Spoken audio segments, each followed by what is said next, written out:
Ultra 10 speaker இப்போது உங்கள் சத்யாவில். இப்போவே புக் பண்ணி 6000 ரூபாய் கேஷ்பேக் பெறுங்க. Welcome you all to FIBA Asia Cup Qualifiers Men, November 22nd and 25th at Nehru Indoor Stadium, Chennai. Entry free. உங்க பேர் என்ன அப்படின்னு அன்பா கேட்டார் பிரியா. உன் பேர் என்ன அப்படின்னு ஒன்று ஷாக்கு. மக்களோட ஆதரவு கிடைக்கிறதே பெரிய விஷயம். இந்த பொண்ணுக்கு அது கிடைச்சி யூஸ் பண்ணிக்க தெரியல பார்த்தீங்களா. முத்து சொல்றது எனக்கு காமெடியா இருக்கு. எந்த பக்கத்துல இருந்து வந்து அட்டாக் பண்றாங்கன்னே தெரியல. ஐயோ சரி தர்ஷிகா பேஸ்ட் போட்டோம், முத்து பேசினது தான் என்னால் ஏற்ற முடியும். எப்படி போயிட்டு எனக்கு டாஸ்க் அப்போ அவர் மேலே ஒரு க்ரஷ் வந்தது. உடனே இங்கே ஜெஃப்ரி வந்து இல்லை அவளுக்கு வெளியில் லவ்வர் இருக்கு. மெயினாக எனக்கு ரொம்ப பிடிச்சது அவர் கேட்ட விதம். ஜெஃப்ரி கிட்ட ஷாக்கு. ஜெஃப்ரி எல்லாம் ராணுவுக்கு இன்னைக்கு ஜனங்க சைட்லேருந்து வந்த ரெஸ்பான்ஸ் வந்து வேற லெவலில் இருந்தது. ரொம்ப ரொம்ப சந்தோஷம். கிளாப்ஸ் பண்ண உடனே ஜாக்குக்கே ரொம்ப ஹாப்பியாக இருந்திருக்கும், எனக்கும் பார்க்கும்போது ஹாப்பியாக இருந்தது. ஜனங்களுக்கு நம்ம சில மூஞ்செல்லாம் காமிச்சிட்டு அவங்களுக்கு ஒரு மாதிரி காண்டாயிடுச்சுன்னா என்ன குப்புறப்படுத்து பெல்ட்டி அடிச்சு டான்ஸ் ஆடி என்ன கோலம் காமிச்சாலுமே இவர் என்ன எதிர்பார்க்குறாருன்னா இவர் நல்லா கூல் டவுனாக நல்லா ஹாப்பி மூடில் இருக்கும்போது இவர் நினச்ச நேரத்தில் அவங்க வந்து கேள்வி கேட்டால் இவர் ப்ளசண்ட்டாக பதில் கொடுப்பன்ற மாதிரி பிஹேவ் பண்ணுறாரு. ஸோ எனக்கு தோன்றது ரியா தான் எலிமினேட் ஆகிருப்பாங்க அப்படின்னு தோணுது. Welcome to BB8 versus Abhi Roast. Hi Abhi. Hi, வணக்கம். So இன்னைக்கு ஸ்டார்டிங் ஆஃப் த எபிசோட் அப்படின்னு பாத்தீங்கன்னா எதிர்பாராத விஷயங்கள்லாம் வந்து நடந்துட்டு இருந்துச்சு. அதாவது ஒரு பக்கம் பாத்தீங்க அப்படின்னா இந்த சௌந்தர்யாவுக்கு டாஸ்க் கொடுப்போம் அப்படின்னு சொல்லி அருண் கொடுக்குறாங்க. அதுக்கு அவ்வளோ சீன் எனக்கு வந்து சௌந்தர்யா ரொம்ப நியூவா தோணுது. ஏன்னா இவ்வளோ நாள் அவங்க பண்றது வந்து ஒரு மாதிரி கொஞ்சம் ஒரு மாதிரி ரிபல் மாதிரியோ இல்லை கியூட் மாதிரியே இருந்துட்டு இருந்து இப்போ ரொம்ப இரிட்டேட்டிங்கா இருக்கு. இன்னைக்குலாம் உடனே அந்த டாஸ்க் பண்ணிருக்கலாம். ஏன் அவ்வளோ ஒரு சீன்? அதுக்கு நீங்க எப்படி பாக்குறீங்க அதை? இன்னைக்கு பாத்தீங்களா கிளாப்ஸே கிடையாது சவுண்டுக்கு. நீ தான் கை தூக்குன, டாஸ்க் பண்றேன் எனக்கு டாஸ்க்கை கொடுன்னு கையை தூக்குன பிறகு கேப்டன் என்ன அன்னைக்கா புதுசா கொடுக்குறாரு. அந்த வாரம் ஃபுல்லா நடக்கிறவங்களுக்குலாம் பிக் பாஸ் சொன்ன ரூலை அவர் ஃபாலோ பண்றாரு. அங்க உனக்கு என்ன ஈகோ? அருணோட என்ன ஈகோ? அப்ப எதுக்கு கை தூக்கணும்? கை தூக்காம இருந்திருந்தா அது வேற யாருக்காவது பாஸ் பண்ணி போய் இந்த ஆர்குமெண்ட் பண்ற டைம்ல அது டாஸ்கே முடிஞ்சிட்டு இருக்கும். இந்நேரம் மக்களோட ஆதரவு கிடைக்கிறதே பெரிய விஷயம். அது ஒரு பெரிய எப்படி சொல்றது, பெரிய லக்கு, பெரிய ஒரு பாக்கியம் அப்படின்னு சொல்லலாம். இந்த பொண்ணுக்கு அது கிடைச்சி யூஸ் பண்ணிக்க தெரியல பார்த்தீங்களா. பிக் பாஸ் சொல்றாரு ஒருத்தவங்க மைக்கு சரியா மாட்டலன்னா அவங்க பக்கத்துல இருக்கிறவங்க பனிஷ்மெண்ட் பண்ணணும்னு. ரெண்டு ஆப்ஷன்லயுமே எனக்கு பிடிக்கல. அப்புறம் எனக்கு ஞாபகம் வச்சுக்க முடியாது. சின்னதா 2 லைனு, அப்புறம் 2 லைன்ல சொல்லணுமாமே மேடம்க்கு. சரி அப்படியே உள்ள வந்தா கூட உள்ள வந்து அங்க நின்றுட்டு எனக்கு இங்க பண்ண பிடிக்கல. என்ன இதெல்லாம் வந்து அன்னெசரி ட்ராமா தானே. இதெல்லாம் ஜனங்க என்கரேஜ் பண்ண மாட்டாங்க. நான் இன்டென்ஷனலா சொல்லலாமான்னு அந்த மனுஷன் சொல்றதுக்குள்ள நீங்க என்ன வார்த்தையை யூஸ் பண்றீங்க, நீங்க என்ன ரிஜிஸ்டர் பண்றீங்க. பேட் பிஹேவியர், சவுண்டோடது பேட் பிஹேவியர். அதுக்கப்புறம் வந்து வர்ஷினியும் சவுண்டும் ஒரு இடத்துல பேசிட்டு இருக்கும்போது முத்துக்குமரனை பத்தி வர்ஷினி கேட்டாங்க. அந்த இடத்துல வந்து உனக்கு முத்துவை பிடிக்காது அப்படின்னு. இல்லை முத்து எனக்கு பிடிக்கும், நான் கேமாக தான் பார்க்குறேன். ஆக்சுவலாக முத்து பண்ணுற காமெடியெல்லாம் நல்லா சிரிப்பேன். எனக்கு முத்துவை பிடிக்கும்னு அவங்க பாசிட்டிவ் வேல தான் சவுண்டு அங்கேயும் சொன்னாங்க. அப்படியே அடுத்த கான்வர்சேஷன் பார்த்தீங்கன்னா முத்துக்குமரனோ தர்ஷிகாவோ இவங்கெல்லாம் ஒன்று பயங்கரமாக நினச்சின்னு இருக்காங்க. ஓகே நானும் ஒத்துக்கிறேன், சவுண்டு ஒரு ஓகே ஒரு நல்ல கண்டஸ்டன்ட் தான், ஓரளவுக்கு கொஞ்சம் டஃப் கொடுக்குற கண்டஸ்டன்ட். ஆனால் இவங்க பில்டப் பண்ணுறாங்க பார்த்தீங்களா. யோ யோ யோ யோ யோ யோ முத்து சொல்றது எனக்கு காமெடியா இருக்கு. எந்த பக்கத்துல இருந்து வந்து அட்டாக் பண்றாங்கன்னே தெரியல. ஐயோ இமேஜினேஷனை விட்டு வெளில வாங்க முத்து சார். இதுலயே உங்க மூளை எங்கேயோ வேலை செய்ய மாட்டேங்குதுன்னு தெரிஞ்சு போச்சு. தர்ஷிகாலாம் நான் என்ன தெரியுமா சொல்றேன், தர்ஷிகாலாம் வந்து பேசவே கூடாது. அந்த பொண்ணாச்சு ஏதோ பண்ணுது, ஒண்ணு காமெடி பண்ணுது, இல்லைன்னா புரியலன்னு சொல்லுது, இல்லைன்னா ஓவர் ஆட்டிடியூட்ல ஒன்று ஏதோ சவுண்டுன்னு ஏதோ ஒன்று சவுண்டு கொடுத்துனே இருக்கு வீட்டில். தர்ஷிகா நீங்க என்னங்க பண்ணீங்க? நீங்க இத்தனை வாரம் விட்டு இந்த வாரம் வந்து ஒரு ஆக்டிங் ஒரு சீன் போட்டிங்களே, அப்புறம் உங்களெல்லாம் என்ன கேட்டகரியில வைக்கிறது? ஆக மொத்தத்தில் இதுல என்ன தெரிய வருது? சவுண்டை பார்த்து பயப்படுறீங்க. இல்லைன்னா அவ ஏதாவது பண்ணிட்டு போட்டது, அவ கேம் பண்ணிட்டு போட்டோம், நம்ம கேம் நம்ம பார்க்கலாம், இது வேற மாதிரி என்ன மாதிரி பண்ணலாம் அப்படின்னு பேசினா ஓகே. எனக்கு அதுதான் புரியுமா. சரி தர்ஷிகா பேஸ்ட் போட்டோம், முத்து பேசினது தான் என்னால் ஏற்ற முடியும். எப்படி அப்போ எனக்கு என்ன தோணுதுன்னா இந்த கண்டஸ்டன்ஸ் எல்லாம் ஒரே ஒரு விஷயத்துல பயங்கரமா அவங்க டிசைட் பண்ணிடுறாங்க. என்னன்னா கிளாப்ஸ் வந்தா அந்த கண்டஸ்டன்ட் வெயிட், கிளாப்ஸ் வரலன்னா மொக்க அப்படின்ட்டு. அப்படியெல்லாம் கிடையாது. இத்தனை வாரம் சவுண்டு வாங்கின கிளாப்ஸ் இன்னைக்கு வந்துச்சா சவுண்டுக்கு? அது சவுண்டோட மிஸ்டேக். சவுண்டு ரொம்ப ரொம்ப மிஸ்டேக். தேவையில்லாத திமிருத்தனம், அடாவடித்தனம் இதெல்லாம் நிறுத்திடணும், மூட்டை கட்டி வச்சிடணும். இல்ல பேக்கப் பண்ணி வெளில அமிச்சிட்டே இருப்பாங்க. பிஆர் டீம்லாம் அடி வாங்குவாங்க ஜனங்க கிட்ட இருந்து. எதுக்கு இதெல்லாம் தேவையில்லாதது? சவுண்ட் வந்து பிஹேவியரை மாத்தியே அவனு வர வாரங்கள். நம்ம சவுண்டுக்காக எவ்வளோ நிறைய விஷயங்கள் சவுண்டுக்காக குரல் கொடுத்துருக்கோம், சவுண்டுக்காக சப்போர்ட் பண்ணியிருக்கோம். அதே சவுண்டு தப்பு பண்ணும்போது மாத்திக்கிட்டு தான் தீரணும். ரொம்ப ஒரு கியூட்டான விஷயம் சைலண்டா இருந்துச்சு. வர்ஷினி வர்ஷினி வர்ஷினி நான் எக்ஸ்பெக்ட் பண்ணல நீ அது, நான் எக்ஸ்பெக்ட் பண்ணல. அழகா போயிட்டு ஜெஃப்ரி கிட்ட எனக்கு ஒன்று ரொம்ப பிடிச்சிருக்கு. நான் ரெஜிஸ்டர் பண்ணோம், எல்லாருமே ஜெஃப்ரி கிட்ட ஒரு என்ன சொல்ற ஒரு கம்ஃபர்ட் ஜோன் ஃபீல் பண்றாங்க அந்த பையன்கிட்ட. பொதுவாக பெண்கள் அணியில ஜெஃப்ரி வந்து ஒரு செல்ல குழந்தை மாதிரி நம்பலாம். என் நண்பன்டா, என் நண்பனை நம்பி என்ன வேணா சொல்லலான்ட்டான்னு அது வீக் 1லேருந்து இருந்த கேர்ள்ஸும் பண்றாங்க, புதுசா வர கேர்ள்ஸும் பண்றாங்க. எனக்கு செம்ம பார்க்கறதுக்கே கியூட்டா இருந்தது. போயிட்டு எனக்கு டாஸ்க் அப்போ அவர் மேல ஒரு க்ரஷ் வந்தது. ஏன்னா அவர் பண்ண அந்த அருண் நடந்துக்கிட்ட விதம் இருக்குல்ல டாஸ்க்ல, ஆக்சுவலாக அது வர்ஷினின்னு கிடையாது. எனக்கு தோணுது அது அந்த இடத்துல வேற எந்த பொண்ணாக இருந்திருந்தாலுமே மேபி தோணிருக்கும் அப்படின்னு எனக்கு தோணுச்சு. ஏன்னா அந்த அளவுக்கு க்யூட்டாக லவ் கான்வர்சேஷன்லாம் அவர் டைலாக் டெலிவரியாக இருக்கட்டும், அவர் எடுத்துகிட்டு போட விதமாக இருந்தாலும் சூப்பராக இருந்தது. அது தோணுது தப்பு இல்லை. வர்ஷினி வந்து க்யூட்டாக இது தோணுச்சு. இது என்ன உடனே ஜெஃப்ரி வந்து இல்லை அவளுக்கு வெளியில் லவ்வர் இருக்குது, இல்லை அப்படி இல்லை எனக்கு இப்போ தோன்றதெல்லாம் தப்பு கிடையாது, அதெல்லாம் ஒன்றும் கிடையாது. மனிதருக்கு இயல்பான ஒரு விஷயம் தானே. யார் மேலே வேணால் காதல் வரலாம், என்ன வரலாம். ஆனால் அந்த காதல் சரியான நபர் மேலே போதா, அந்த காதல் நியாயமான காதலான்றது தான் நம்ம பார்க்கணும் தவிர்த்து. அது வர்ஷினி சொல்லும் போது கியூட்டா இருந்தது. அதுக்கான நம்ம அருண் விபி வந்து அதுக்கான வேலைகள் பார்த்தார்ல. ஸோ ஆப்வியஸா வந்திருக்கு வர்ஷினிக்கு. கியூட்டா இருந்தது அந்த சம்பவம், கியூட்டா இருந்தது பார்க்கறதுக்கு. விஜய் சேதுபதி அவர்கள் கேட்கும்போது கூட வர்ஷினி வந்து எனக்கு அருண் மாதிரியான விபி தான் வேணும் அப்படின்லாம் சொல்லிட்டு ஓப்பனாலாம் சொன்னாங்க. அங்க வந்து ஒரே கிளாப்ஸ், பயங்கர கிளாப்ஸ். ஏன்னா ஜனங்களும் ரசிச்சு பார்த்தாங்க, நம்மளும் அதை பத்தி பேசியிருந்தோம். ரொம்ப அழகா இருக்கு இந்த கான்வர்சேஷனு இவங்க பண்றது. ஐயோ இந்த பொண்ணு எதுக்குப்பா இப்பவே இன்னைக்கே ஒத்துச்சு, நாளைக்கு ஒத்துருக்கலாமே, அப்ப இன்னும் கொஞ்சம் ஒரு எக்ஸ்டென்ஷன் ஆயிருக்குமே அப்படின்லாம் நம்ம பேசணும்னா நம்மளுக்கு பிடிச்சிருந்தது, அதனால பேசணும். அண்டு எனக்கு ரொம்ப ஹாப்பியான ஒரு விஷயம் எப்படின்னா, ராணுவுக்கு இன்னைக்கு ஜனங்க சைட்லேருந்து வந்த ரெஸ்பான்ஸ் வந்து வேற லெவல்ல இருந்தது. ரொம்ப ரொம்ப சந்தோஷம் உண்மையாலுமே. அந்த பையன் லாஸ்ட் வீக் பெண்கள் அணி கிட்ட இருந்ததுனால அவனுக்கு அந்த ஸ்கோப் கிடைக்கல. ப்ளஸ் இந்த மாதிரி ஒரு ஆக்டிங் அந்த மாதிரி சம்மந்தப்பட்ட டாஸ்க்கும் கிடையாது. ஸோ அவனுக்கு ஸ்கோர் பண்ணுறதுக்கு எதுவுமே கிடையாதுன்றதுனால அவன் உண்மையாலுமே அவனுக்கு என்ன பண்ணுறதுன்னு தெரியல. அவரோட பேச்சு இதெல்லாமே ரொம்ப வெகுளித்தனமாக இருந்தது. ஆனால் இந்த வாரம் அந்த வெகுளித்தனத்திலேயே அவர் ஒரு விஷயம் பண்ணார் பார்த்தீங்களா, ஏதாவது பண்ணணும் அப்படின்னு நினச்சி அது பார்க்கும்போது எப்படி இருந்ததுன்னா வெகுளித்தனமாக இருந்தது. பார்க்க ரொம்ப க்யூட்டாக, பாவம்பா இன்னசென்ட் இந்த பையன் அப்படின்ற ஒரு ஃபீல் கொடுத்தது. எனக்கு ரொம்ப சந்தோஷம். ராணுவுக்கு வந்து டக்குன்னு ஓட்டு வந்து அதிகமானதும் சரி, ஜனங்க சைட்லேருந்து அந்த சப்போர்ட் கிடச்சதுமே ராணுவுக்கு ஒரு தைரியம். உங்களுக்கெல்லாம் என்ன பிடிச்சா பிடிக்காட்டி என்ன, உங்கள் கண்ணுக்கு நான் டம்மியாக தெரிஞ்சா என்ன, ஜனங்களுக்கு என்ன பிடிச்சிருக்குல்ல, அப்போ நான் ஏதோ செஞ்சுருக்கேன், எனக்கு இது போதும் அப்படின்ற மாதிரி அந்த பையன் சந்தோஷப்பட்டது எனக்கு ரொம்ப பிடிச்சிருந்தது. அப்புறம் நம்ம ஜாக் மேடம் அவங்க வந்து இந்த சீக்ரெட் டாஸ்க்கை பற்றி சொல்லும் போது உண்மையாலுமே அவ்வளோ சுவாரஸ்யமாக அவ்வளோ காமெடியாக இருந்தது. ஜனங்க அதை நல்லா என்ஜாய் பண்ணி கிளாப்ஸ் பண்ணாங்க. எனக்கும் அது ரொம்ப பிடிச்சிருந்தது. பாருங்க, எப்பயுமே ஜாக் ஏந்திரிக்கும் போது பண்ணும்போது இத்தனை வாரம் அதுக்கான அங்கீகாரமே கிடைக்கல. ஓகே, ஏதோ ஒரு வகையில் வந்து அவங்க கேம் ஜனங்களுக்கு கனெக்ட் ஆகாமல் இருந்தது, பிடிக்காமல் இருந்தது சில விஷயங்கள். ஆனால் இன்னைக்கு அது சேது அவர்களும் சரி ஜனங்களும் சரி அந்த சொன்ன விதம், ஜாக் சொன்ன விதத்தை வந்து அப்ரிஷியேட் பண்ணி கிளாப்ஸ் பண்ண உடனே ஜாக்குக்கே ரொம்ப ஹாப்பியாக இருந்திருக்கும். எனக்கும் பார்க்கும்போது ஹாப்பியாக இருந்தது. நானுமே ரசிச்சு பார்த்தேன் ஜாக்லின்னு. நானே இன்னொன்னு சொல்லணும், அந்த மாதிரி டாஸ்க் அப்படின்னு சொன்னோடனே தீபக் அங்க வந்து அடிச்சுட்டு சத்யால கட்டுப்பிடிக்கும் போது ராணு ரொம்ப இன்னசென்ட் ஸ்மைலா கைத்தட்டி அது ரொம்ப சந்தோஷப்பட்டேன். அது எப்போ தீபக் ஏந்திரிச்சு இது சீக்ரெட் டாஸ்க்னு சொன்ன உடனே நீங்க ராணு முஞ்ச பக்கம் அப்படின்றது உடனே சத்தியம் கட்டிப்பிடிச்சு. அதுதாங்க சொல்றேன், எனக்கு இதுல நடிப்பே தெரியல. பியோர் பியோர் பியோர் ஹார்ட்டட், ரொம்ப ரொம்ப குழந்தைத்தனமான ஒரு பிஹேவியர். அந்த மனசுல இருக்கிற அந்த ஆதங்கம், இப்போ அது சக்சஸ்டா, நான் தோக்கலை அப்படின்னும் போது அந்த சந்தோஷம் இருக்கு பார்த்தீங்களா, அது பார்க்கறதுக்கு அவ்வளோ ஹாப்பியா இருந்தது. அதே அப்படியே பிரேக்ல பாத்தீங்கன்னா அப்படி இந்த மாதிரி சௌந்தர்யா கிட்ட ஜாக்லின் இவங்க வந்து இந்த மாதிரி டாஸ்க் ரிவீல் பண்ணிட்டாங்க.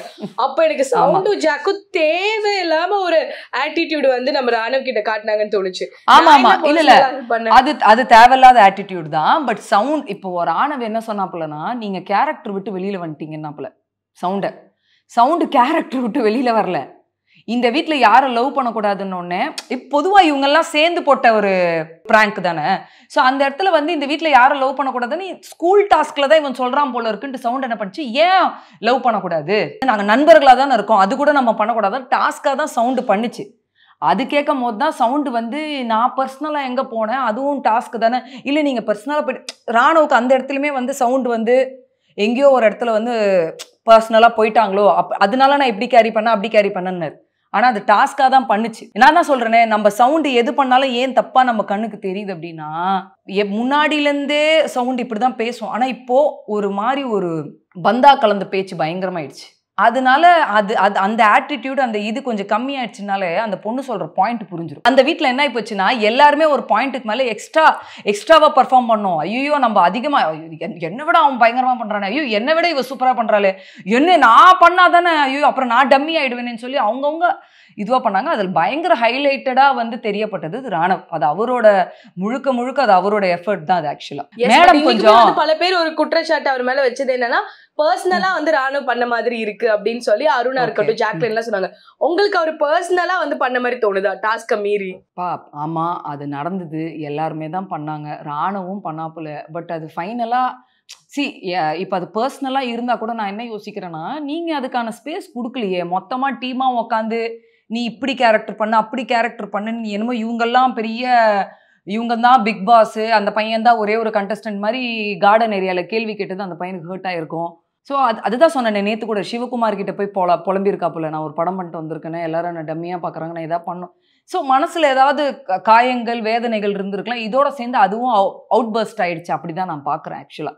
அது ஓகே. இப்போ ஜாக்லின் எப்படி ஃபர்ஸ்ட் வீக் சொன்னாங்களோ இப்போ அதான் சொல்கிறாங்க, பாரு நீ என்னைக்கா சீரியஸாக உட்காந்து அழுதுட்டு இருக்கும்போது நான் கண்டுக்க மாட்டேன், போயிடுவேன். அது ஃபர்ஸ்ட் வீக்கும் ஜாக் சொன்னாங்க, இந்த வீக் சொன்னா. நான் கேட்கறது என்னன்னா, எல்லாருமே ஆல்மோஸ்ட் வெளியில தானே வந்தாங்க கேரக்டர்ல இருந்து. அது இப்படி பண்ணாதான் நம்புவாங்கன்ட்டு அவர் கொஞ்சம் இந்த மாதிரி பண்ணிருக்கலாம், இல்ல அது உண்மையாலுமே மனசு பாதிச்சதுனால அது வெளியில வந்திருக்கலாம். அது நம்ம எதுவுமே சொல்ல முடியாது. அதுக்கு காரணம் இவங்க தானே. என்னமோ ரொம்ப பச்சை குழந்தை விளாட வந்திருக்குல்ல பிக் பாஸ்க்கு, அந்த குழந்தைக்கு சூப்ப தெரியாது, உட்கார தெரியாது, ட்ரெஸ்ஸு போட்டுக்க தெரியாது, சாப்பிட தெரியாது, ஒண்ணுமே தெரியாது, அது ஒரு பப்பா அப்படின்ற மாதிரி இவங்க ட்ரீட் பண்ணாங்க. ரொம்ப தவறு, ரொம்ப தவறு. அந்த இன்ஃபேரிட்டி காம்ப்ளெக்ஸ் அந்த பையனுக்கு உருவாக்க காரணமே உள்ள இருக்கிற கண்டஸ்டன்ட், மெயினா பாய்ஸ். அண்ட் இந்த பக்கம் சௌந்தர்யா, சில கேரக்டர்ஸ் எல்லாம் இருக்காங்க, அவங்கெல்லாம் நான் மென்ஷன் பண்ண விரும்புறேன். எதுக்கு அந்த பையனுக்கு நீங்க அந்த ஃபீலை ரொம்ப அதிக உச்சக்கட்டத்துக்கு கொடுத்ததுனால்தான் அது இந்த டாஸ்க் மூலியமாவும் அதுவும் சேர்ந்து கூட வெளியில வந்துச்சு. இன்னைக்கு ராணவுக்கு வந்து ஆடியன்ஸ் எல்லாரும் அந்த நேரத்துல கத்துனோடனே சௌந்தர்யாவா இருக்கட்டும், தீபக், அருணுக்குலாம் ஒண்ணுமே புரியல. விஷால், முத்துக்குமரன். ஆமா எனக்கு என்னன்னா அப்ப இதுக்கப்புறம் சௌந்தர்யோட ஆட்டிடியூட் அப்படியே சேஞ்ச் ஆன மாதிரி இருந்துச்சு ராணவ் கிட்ட.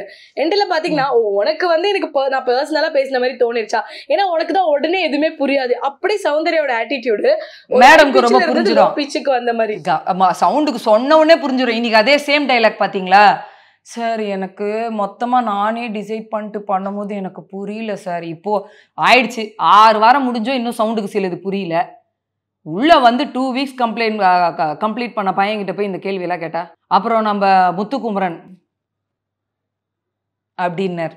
அவர் முத்துக்குமரனோட வேலையே என்ன தெரியுமா, முத்துக்குமரனோட வேலையே தெரியுமா, இந்த யார் யாருக்கு கிளாப்ஸ் வருது, யார் யாருக்கு கிளாப்ஸ் வரல, சேது அவர்கள் யார் யார்கிட்ட எப்படி பேசுறாரு, என்ன பேசுறாரு, என்னென்ன பாயிண்ட் கொண்டு வர நல்லா நோட் பண்ணி நோக்காருவார்.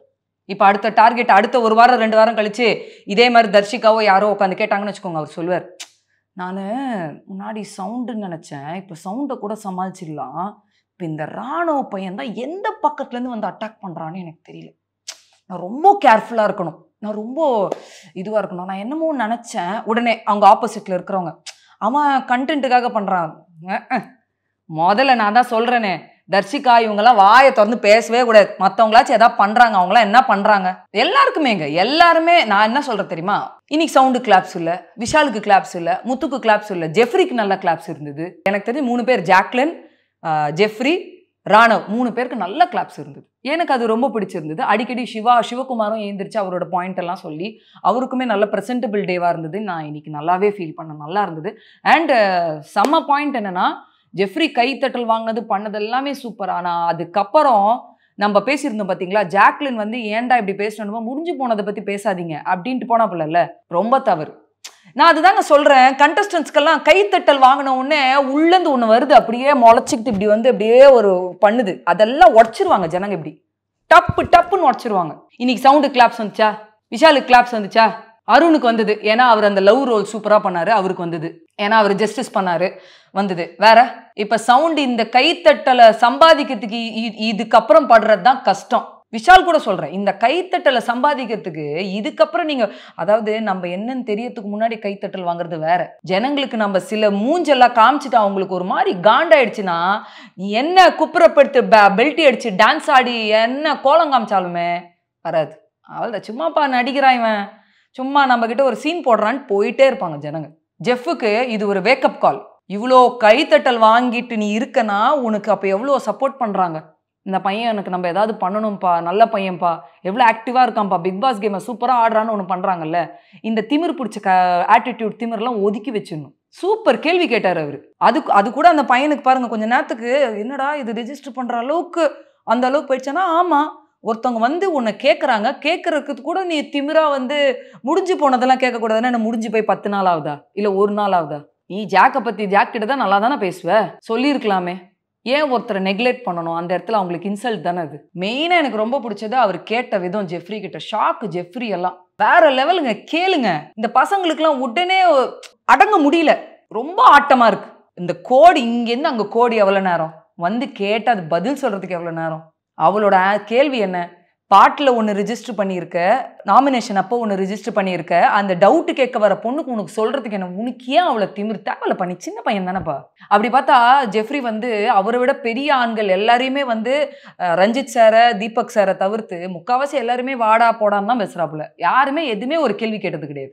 எல்லாருமே சரிசமமாக அந்த பையனை வந்து நம்ம வீட்டு பையன் மாதிரி தான் முக்கால்வாசியில் பாய்ஸ் எல்லாருமே அப்படி தான் ட்ரீட் பண்ணுறாங்க. அந்த டீமில் வந்து ஒரு செல்ல பிள்ளை அப்படின்னா ஜெஃப்ரி அப்படின்ட்டு. அதே மாதிரி கேர்ள்ஸ் சைட்லையுமே அவன் நிறைய பெண்கள் கிட்ட is in a comfort zone friendship. அப்போ உனக்கு இவ்வளோ வெல்கமிங்காக இருக்கும்போது இந்த திமிர் தானே வரக்கூடாது.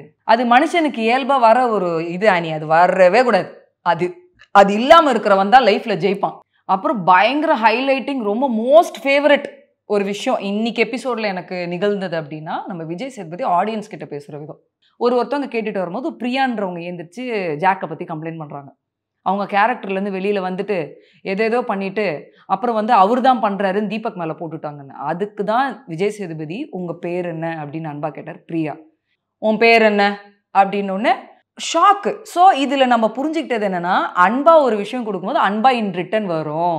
தீபக் அது பண்ணலை, நீங்கள் ஒரு சைடு மட்டும்தான் பார்க்குறீங்க. அவரும் தானே அன்பா கன்வே பண்ணியிருக்கலாம் நிறைய விஷயத்த. அவரும் ஒரு இப்போ நான் கன்வே பண்ண மாதிரி ஒரு கோவமான ஒரு சைடு நான் கன்வே பண்ண இவர் பண்ணியிருக்காரு இல்லையா விஜய் சேதுபதி, அந்த மாதிரி அவர் கன்வே பண்ணும்போது இங்கேயும் அதே தானே ரிஃப்ளெக்ட் ஆகும். ஸோ எல்லாமே நம்ம கையில் தான் இருக்குது அப்படின்ற மாதிரி ஒன்று சொன்னார். அது வந்து எனக்கு அது ரொம்ப பாசிட்டிவ் நோட்டாக ரொம்ப அழகாக தெரிஞ்சுது. அது பிரியான்றவங்க பாவம் என்னமோ நினச்சி ஏஞ்சி கேள்வி கேட்க போயிட்டு அவங்க எதிர்பார்க்காத அளவுக்கு. ஆனால் இன்னொரு விஷயமும் சூப்பராக ரெஜிஸ்டர் பண்ணார். நான் ஜாக்லினுக்கெலாம் சப்போர்ட்டெல்லாம் பண்ணலை அப்படின்ற மாதிரி சிலது விளக்குனது எனக்கு ரொம்ப பிடிச்சிருந்தது ஆக்சுவலாக.